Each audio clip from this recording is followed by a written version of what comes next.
諦めない心君とならば頑張れる無駄なことはないよ上を向いて笑おう一度君の時だからのたうち回れよこの鉄くず野郎そうまと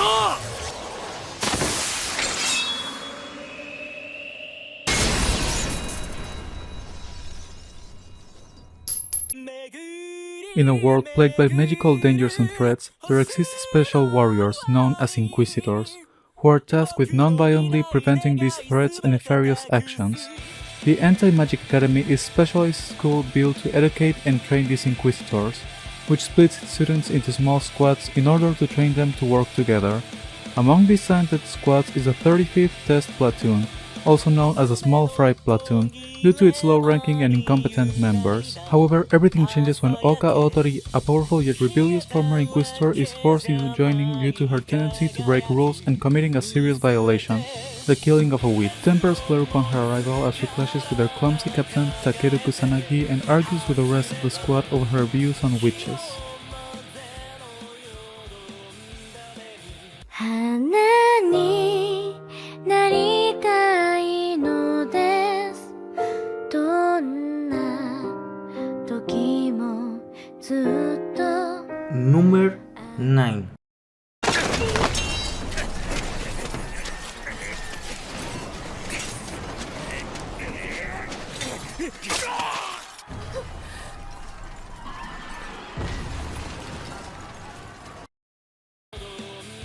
Off-duty, Japan's Self-Defense Forces officer and otaku Yoji Itami is on his way to attend a dojin convention in Ginza, Tokyo, when a mysterious portal in the shape of a large gate suddenly appears.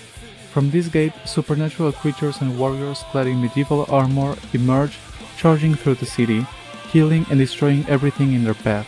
With swift actions, Yoji saves as many lives as he can while the rest of the JSDF direct their forces towards stopping the invasion. 3 months after the attack, Yoji has been tasked with leading a special recon team. As part of a GSDF task force, they will be sent to the world beyond the gate, now being referred to as a special region.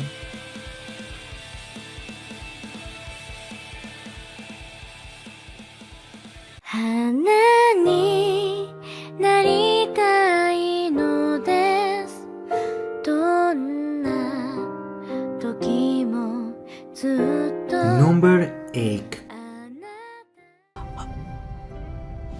署名箱の最後には希望が残ったんだ。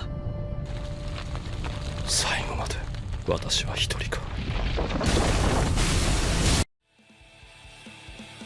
In the future, humans are living on colonized planets and are controlled in every aspect of their life by a system of computers. Evolution has resulted in the birth of people with extraordinary powers. This new race is called Mu. Hated and feared by the humans, the Mu dream of a place to live in peace.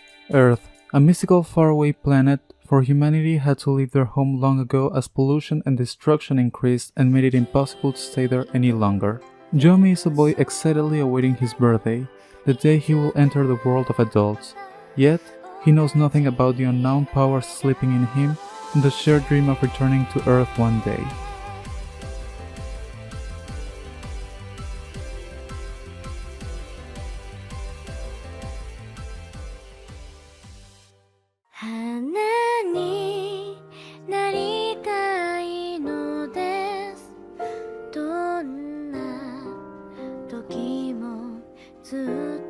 Number 7.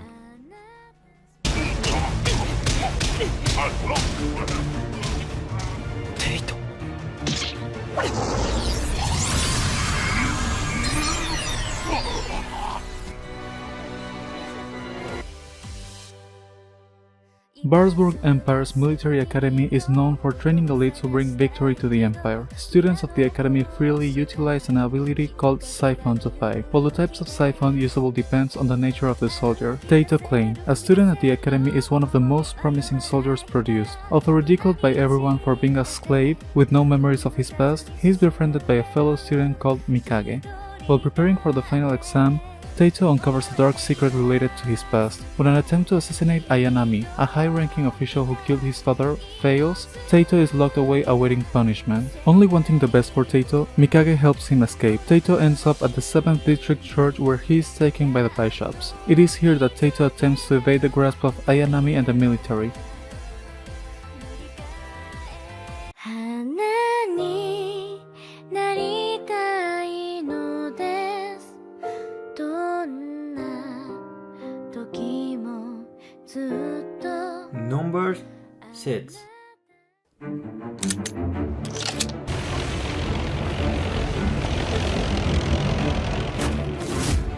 蹂躙せよ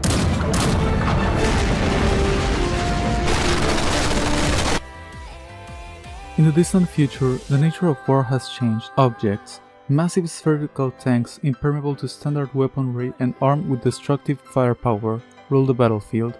Their very deployment ensures victory, rendering traditional armies useless. However, this new method of warfare is about to be turned on its head. Gwenthur Barbotage, a student studying object design in Havia Winchell, a radar analyst of noble birth, served in the legitimate kingdom's 37th Mobile Maintenance Battalion, tasked with supporting the Baby Magnum, one of the nation's objects. Unfortunately, a battle gone awry places the duo in a precarious situation. Mere infantry stand face to face against the unfathomable might of an enemy object. As they scramble to save themselves and their fellow soldiers, 花になりたいのですどんな時もずっと Number 5.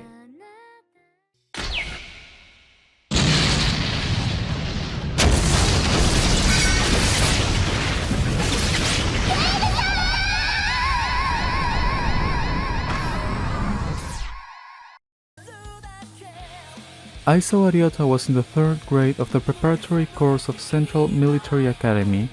AD 2045, he went to a space station, Aries, for a training with his classmates, including Nagase Saka and Nitta Kazuhiko.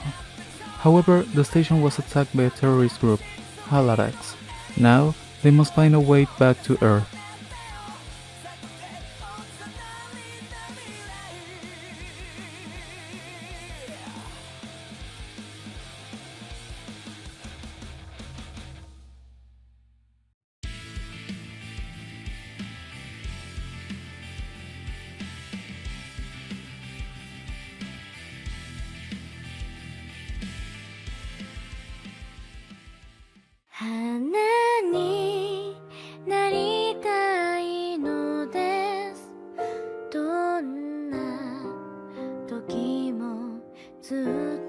Number 4.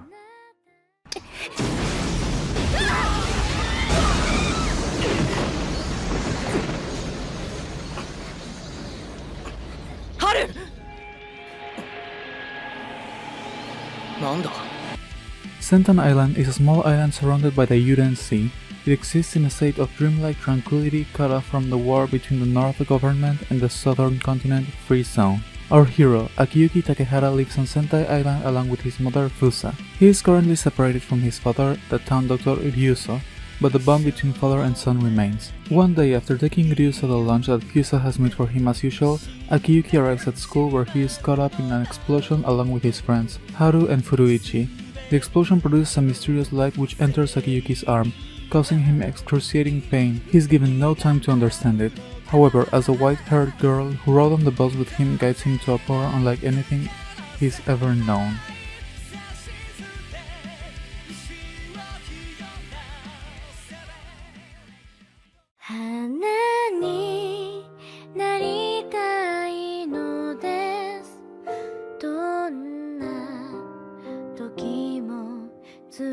Number 3.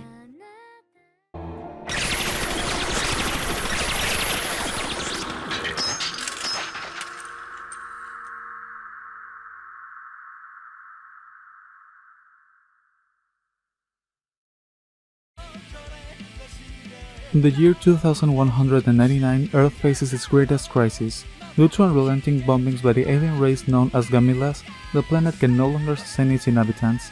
In exactly 1 year, humanity is said to become extinct. In desperation, the people of Earth established the Earth Defense Force, their last defense against the power-hungry Gamila's empire. However, humanity finds a glimmer of hope after receiving a message from the mysterious planet Iskandar, which offers them a device that would restore Earth to its former glory. With salvation in sight, the Earth Defense Force calls on the prolific space battleship Yamato and swiftly assembles a crew to make the 168,000 light-year trek to Iskandar and receive their aid.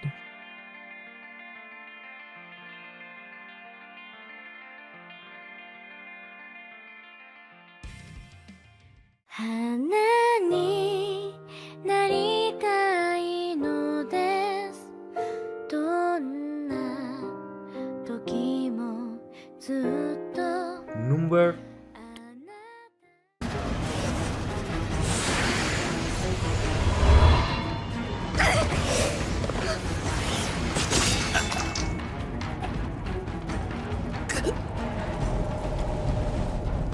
With the appearance of a mysterious virus that kills everyone above the age of 13, mankind becomes enslaved by previously hidden power-hungry vampires, who emerge in order to subjugate society with the promise of protecting the survivors, in exchange for donations of their blood. Among the survivors are Yuichiro and Mikaela Hyakuya, two young boys who are taken captive from an orphanage, along with the other children whom they consider family. Discontent with being treated like livestock under the vampire's cruel ring, Mikaela hatches a rebellious escape plan that is ultimately doomed to fail. The only survivor to come out on the other side is Yuichiro, who is found by the Moon Demon Company, a military unit dedicated to exterminating the vampires in Japan. Many years later, now a member of the Japanese Imperial Demon Army, Yuichiro is determined to take revenge on the creatures that slaughtered his family, but at what cost?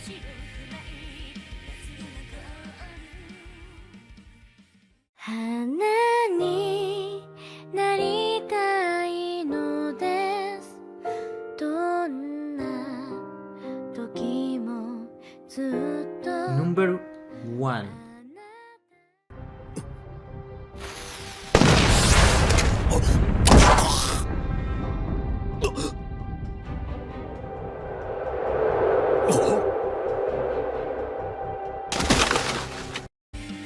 In the 13th century, the Mongolian Empire rapidly expands across the globe. Later, historians who study the prophecies of Nostradamus would say that Mongolia was the birthplace of the great king of terror, Angkor Mois. And at last, the force of the Mongolian Empire will turn their attention towards Japan. 1274, the Bunei invasion. The exiled samurai Jin Saburo Kuchi is in Kamakura when he finds himself face to face with this invasion. This story is a fresh look at the great battle that rocked all of medieval Japan, the Mongol invasion. It shows how the people of Tsushima panicked, struggled, and eventually rose up against the overwhelming forces of their enemy.